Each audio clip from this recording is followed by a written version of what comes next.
మగువ పరవశం సుఖాలలో గిలి మొగలి పరిమళం మొగాడి కౌగిలి మగువ పరవశం సుఖాలలో గిలి కండల వైశాఖమా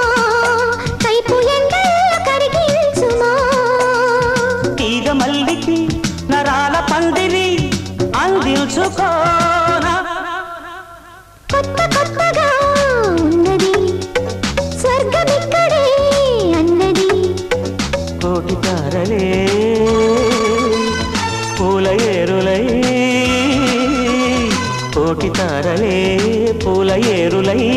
నేల చేరగా